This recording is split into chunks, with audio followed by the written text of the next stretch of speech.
Here, ons Here, om U te aanbid in vryheid en met 'n oorgegewe hart. Alles dinge wat U vir ons gee, ja, ook daardie oorgegewe hart, is maar U werk in ons. Here, wat 'n wonder om 'n loflied te kan sing. Wat 'n wonder om 'n lied te kan sing waarin ons saam sê, maar op 'n baie persoonlike wyse, ek glo. Vertel die wêreld wat. Al skryf baie dit selfs in die koerante uit, dat hulle nie meer glo nie. Dat ons verby die Christelike era is.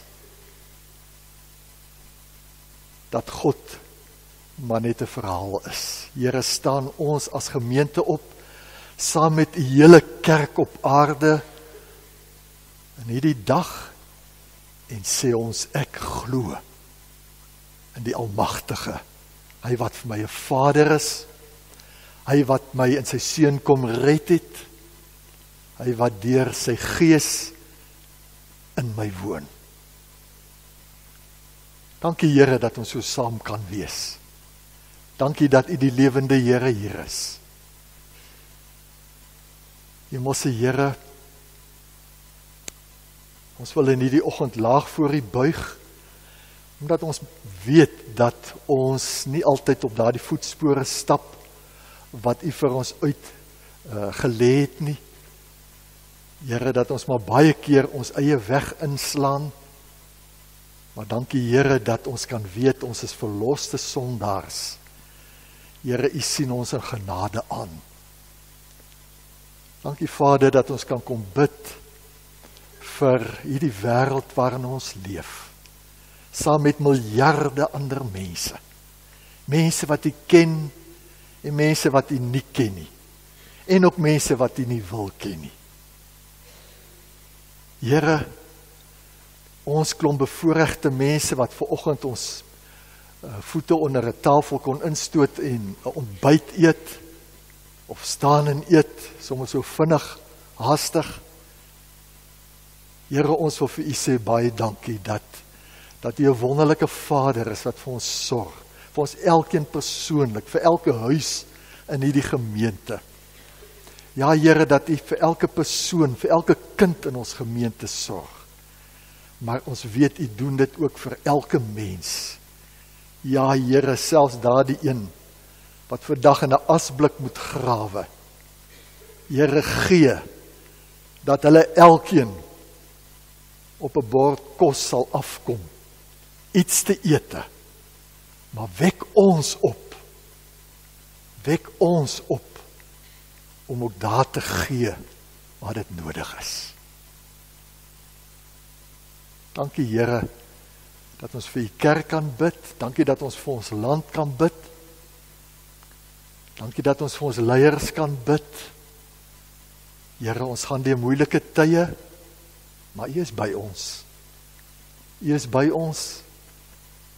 En Here, U is 'n Vader wat in die algemene genade alles in stand hou. U beheer die spoor waarop die trein voortsnel. U beheer die wissels. Vader, kom en open nou ons harte vir U woord. Ons bid dit in Jesus se naam. Amen.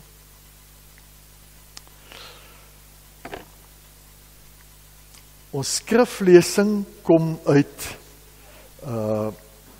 Genesis. As jy daar wil oopmaak, ek het dit ook op die skerm. Genesis 39.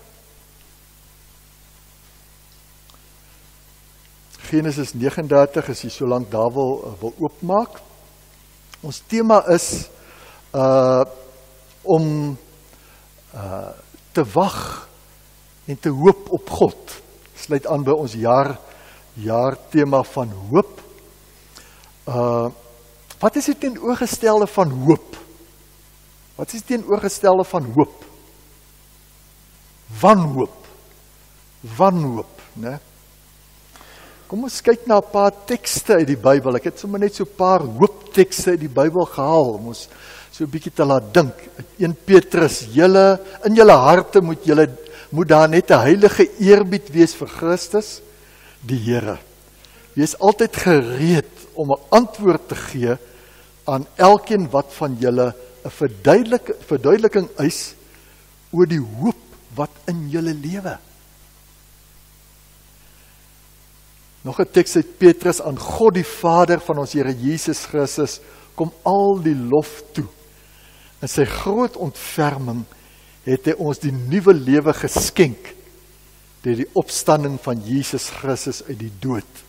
Nou het ons 'n lewende hoop. 1 Korintiërs 13, hy sê al wat bly is geloof, hoop en liefde, hierdie 3. En dan in Romeine 15, mag God die bron van hoop julle deur julle geloof met alle vreugde en vrede vervul, sodat julle hoop al hoe sterker kan word deur die krag van die Heilige Gees. Ons hoop al hoe sterker kan word. Genesis 39 vanaf vers 19.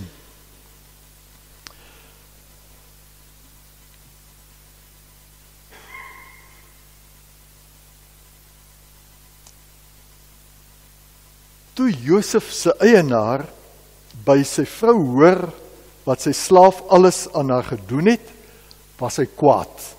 Julle onthou vir Potifar en Josef sy vrou, en hy het vir Josef gevat en in die tronk gegooi, waarin die mense was, wat deur die koning gevange gehou is. Terwyl Josef daar in die tronk was die Here by hom.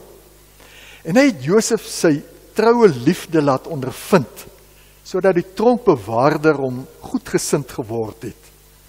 Hy het vir Josef in beheer geplaas van al die gevangenes in die tronk en van wat hulle moes doen. Josef was vir alles verantwoordelik en die tronkbewaarder het nie meer na iets omgesien nie. Alles was in Josef se hande, want die Here was by hom. Wat Josef ook al aangepak het, die Here het dit laat slaag. Dan hoofstuk 40. Ruk nadat Josef in die tronk gesit is, het die skinker en 'n bakker van Egipte se koning verkeerd opgetree teenoor hulle koning. Die farao het kwaad geword vir sy 2 amptenare, die hoof van die skinkers en die hoof van die bakkers. Hy het hulle in dieselfde tronk laat sit waarin Josef opgesluit was, in die gebou van die koninklike leiwag. Die hoof van die leiwag het Josef vir hulle beskikbaar gestel, hy moes hulle bedien. Toe hulle al lank in die tronk was, dit is net tot vers 4. Dan vanaf vers 18. Josef het vir die bakker gesê, dit is die uitleg. Dis nou nadat die bakker gedroom het.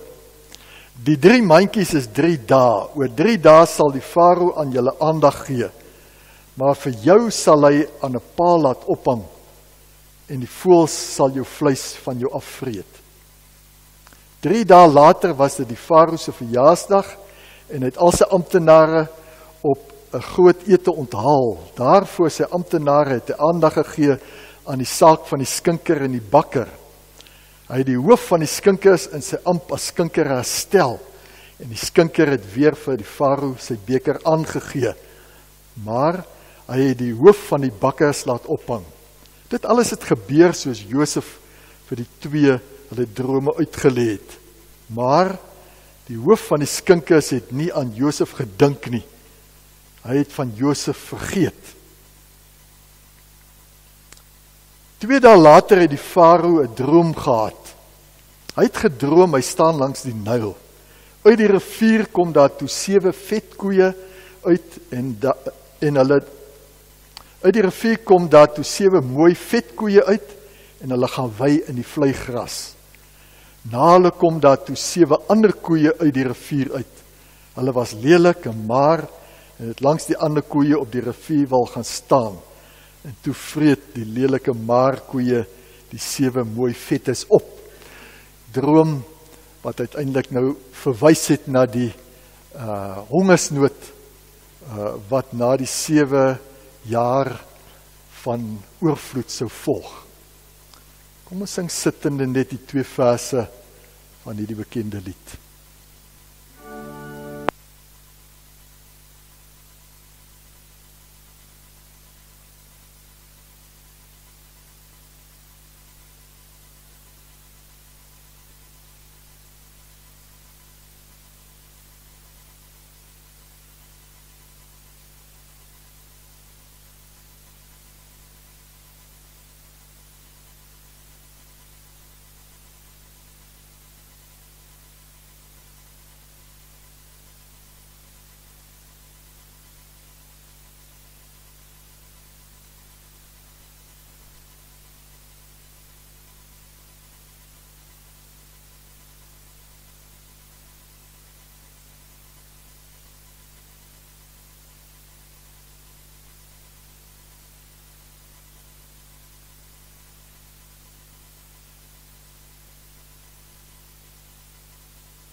Almal van ons weet wat dit beteken om te wag.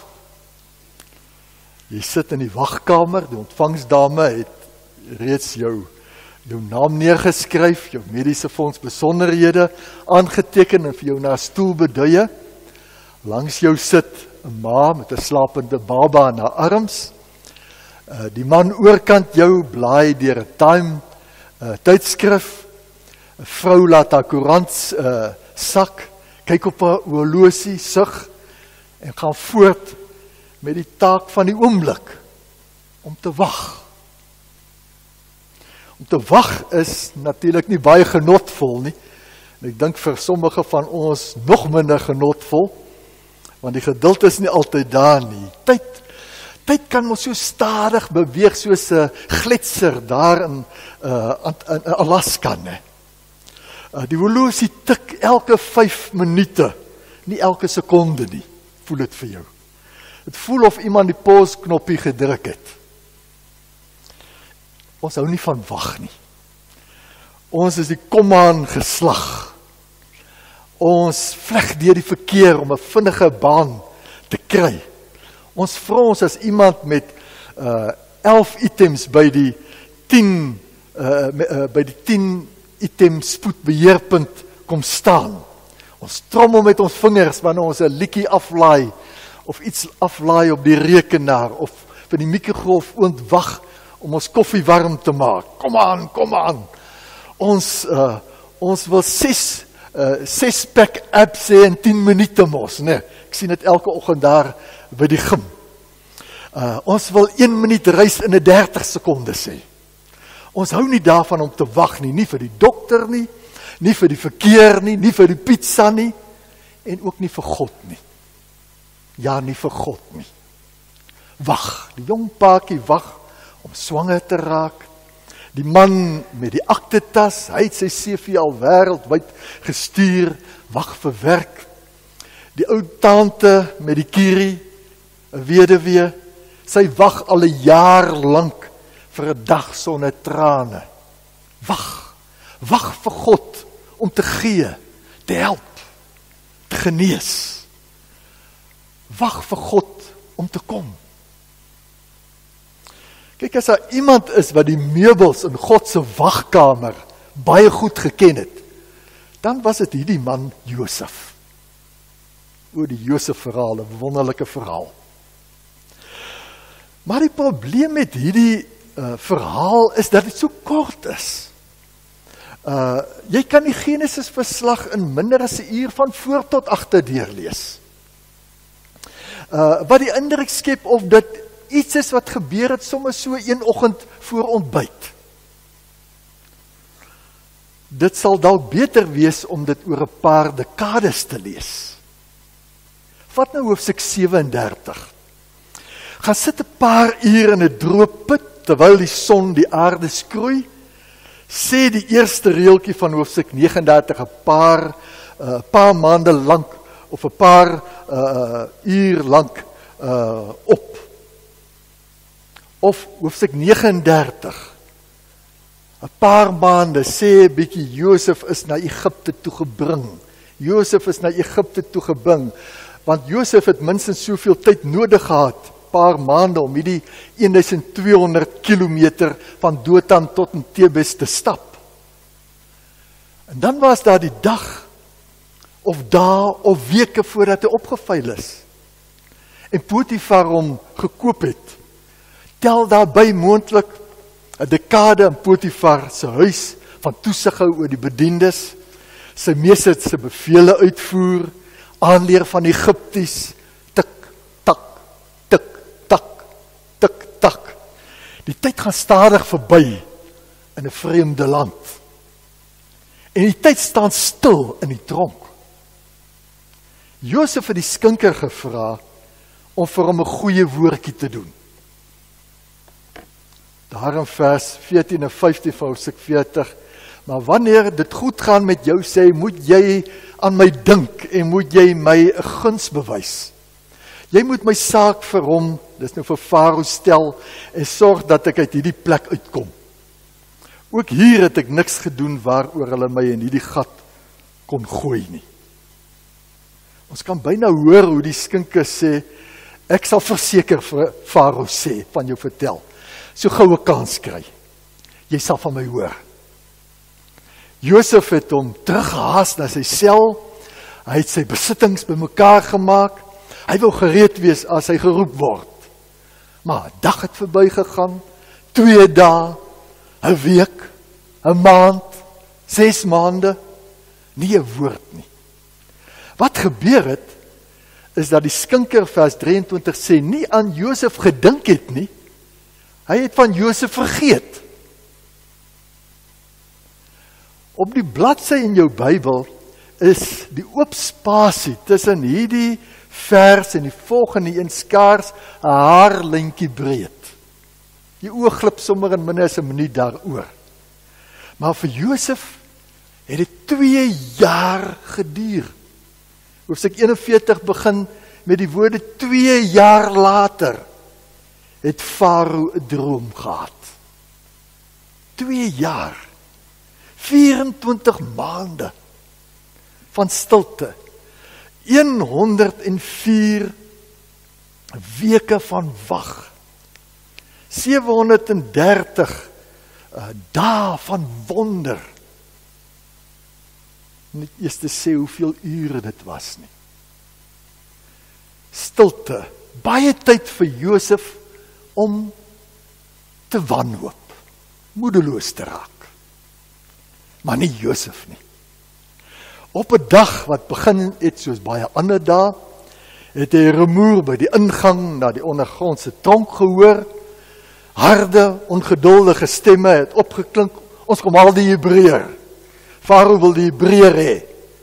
Josef het uit sy hoekie opgekyk, die tronkbewaarder wit in die gesig, het omstamelend aangejaag.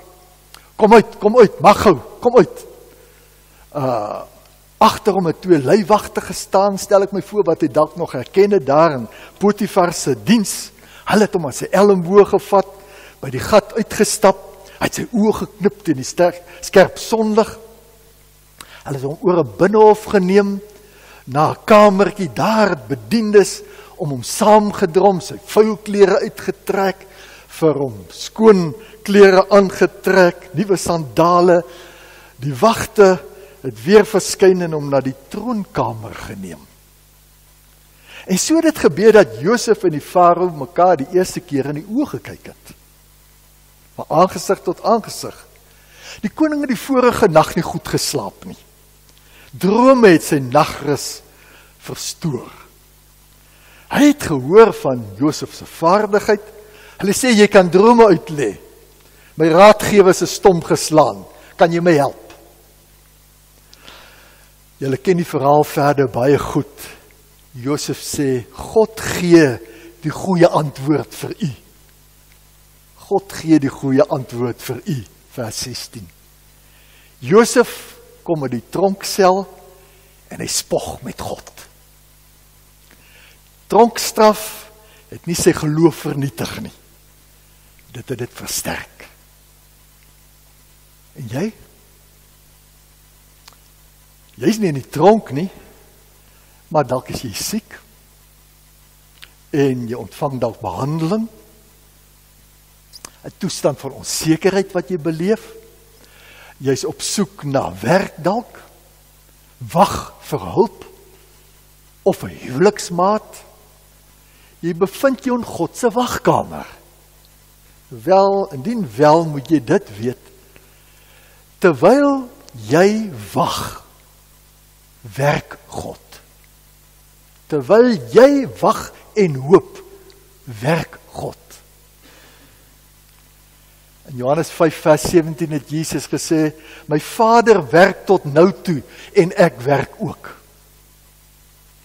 God doen nooit niks nie. Hy hou nooit op met werk nie, hy gaan nooit met vakansie nie. Hy het op die 7de skepingsdag gerus, maar toe op die 8ste dag weer begin werk, en hy het nooit weer opgehou nie. Net omdat jy niks doen, moet jy nie aanvaar dat God ook niks doen nie. In hoofstuk 40 het dit gelyk asof Josef se verhaal stilstaan. Ons held was in boeie. Die trein het ontspoor, die geskiedenis het 'n afwagtende houding ingeneem. Maar terwyl Josef wag, het God gewerk. Hy het die karakters bymekaar gebring. God het die skinker in Josef se sorg geplaas. Hy het die koning se slaap verontrus met eienaardige drome. Hy het die farao se raadgewers verwar. En op presies die regte tydstip het hy Josef tot diens geroep. Hy werk vir jou ook. Bedaar en erken dat ek God is die spreek op die muur van God se wagkamer. Jy kan stil wees omdat hy aktief is. Jy kan rus omdat hy besig is. Onthou jy God se woorde aan die Israeliete deur Moses? Moenie bang wees nie, staan vas, kyk hoe die Here vir julle veg, bly julle maar kalm, die Here sal vir julle veg. Die Israeliete het die Rooi See voor hulle gehad, en die aanstormende farao en sy magte van agteraf, die dood aan albei kante, staan vas, wat wou. Maar wat die gewese slawe nie kon sien nie, was God se hand aan die werk op die bodem van die see. God se asem wat besig was om die water te skei. God was aan die werk vir hulle. En as jy so deur die Bybel blaai, sien jy talle en talle van hierdie verhale. Hoe God gewerk het, terwyl ons gewag en gehoop het. Mense gewag en gehoop het. God het gewerk vir Maria, die moeder van Jesus. Die engel het vir haar gesê, sy sou swanger raak. Warwoel, stortvloed van vrae, ontketen dit by haar. Hoe sal dit gebeur? Wat sal die mense sê? Wat sal Josef sê? Maar God was aan die werk vir haar. Hy het 'n boodskap gestuur na Josef, haar verloofde. God het die keiser aangespoor om 'n volkstelling te hou. Hy het die gesin na Bethlehem toe gelei. Ons weet, sê Paulus, dat God alles ten goeie laat meewerk vir die wat hom liefhet. Om te wag in die Bybelse sin is nie om die ergste te verwag nie. Om jou te bekommer nie, om eise te stel nie, om beheer te neem nie. Om te wag as 'n Christen.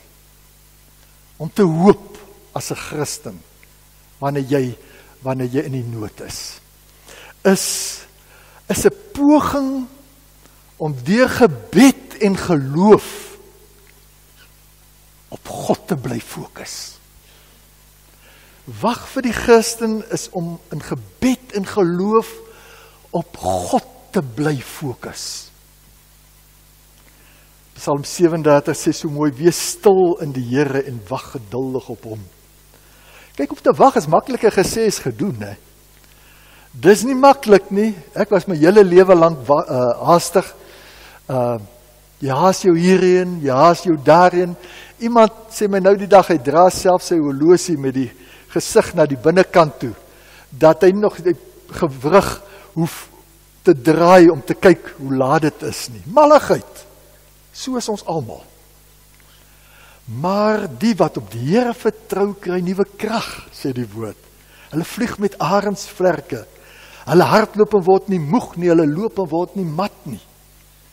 Nuwe krag, hernieuwde energie, bene wat nie moeg word nie. Verheug jouself in God. En hy sal rus bring vir jou. Jy sal deur hierdie wagkamer seisoen kom. As jy nie nou in hom is nie, dalk later in hom is, jy sal deur daardie wagkamer seisoen kom. Wees oplettend en jy sal die wonderlikste gebeurtenis waarneem as jy in die wagkamer van God is. Die dokter sal uit sy spreekkamer na jou kom en langs jou kom sit. Ek kom na jou om jou 'n bietjie geselskap te hou, terwyl jy wag. Nie enige dokter sal dit doen nie. Maar jou groot geneesheer doen dit. Hy doen dit.